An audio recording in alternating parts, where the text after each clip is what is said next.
and Demeter. The Princess and the Goblin, by George Macdonald. Chapter 17. Springtime. The spring, so dear to all creatures, young and old, came at last, and before the first few days of it had gone, the king rose through its budding valleys to see his little daughter. He had been in a distant part of his dominions all the winter, for he was not in the habit of stopping in one great city, or of visiting only his favourite country houses, but he moved from place to place, that all his people might know him. Wherever he journeyed, he kept a constant look-out for the ablest and best men to put into office, and wherever he found himself mistaken, and those he had appointed incapable or unjust, he removed them at once. Hence, you see, it was his care of the people that kept him from seeing his princess so often as he would have liked.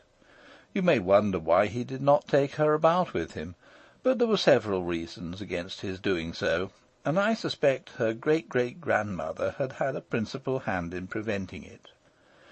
Once more Irene heard the bugle blast, and once more she was at the gate to meet her father as he rode up on his great white horse. After they had been alone for a little while, she thought of what she had resolved to ask him.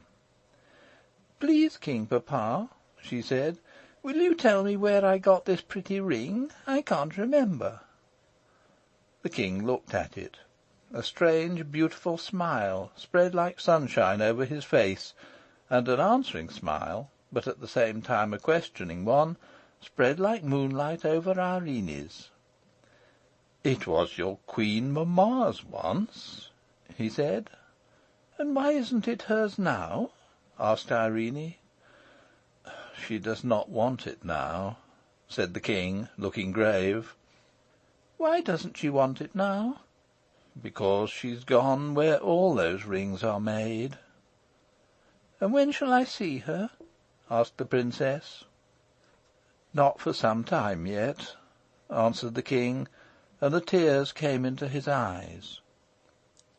Irene did not remember her mother, and did not know why her father looked so, and why the tears came into his eyes, but she put her arms round his neck and kissed him, and asked no more questions. The king was much disturbed on hearing the report of the gentlemen-at-arms concerning the creatures they had seen, and I presume would have taken Irene with him that very day, but for what the presence of the ring on her finger assured him of.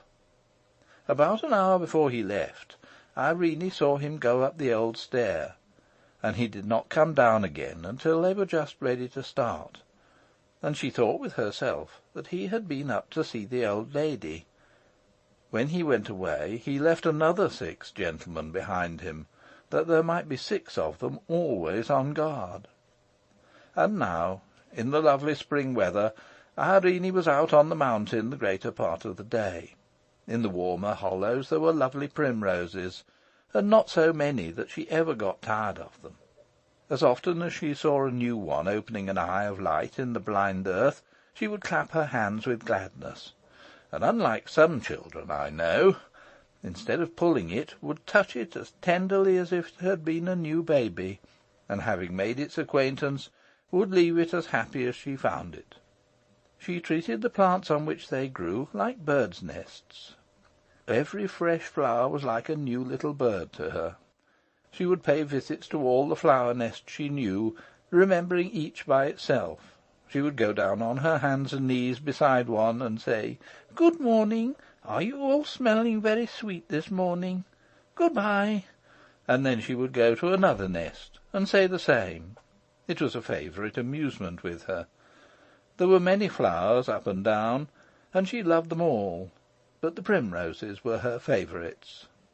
"They're not too shy, and they're not a bit forward," she would say to Looty. There were goats, too, about over the mountain, and when the little kids came, she was as pleased with them as with the flowers. The goats belonged to the miners mostly, a few of them to Curdie's mother, but there were a good many wild ones that seemed to belong to nobody. These the goblins counted theirs, and it was upon them partly that they lived.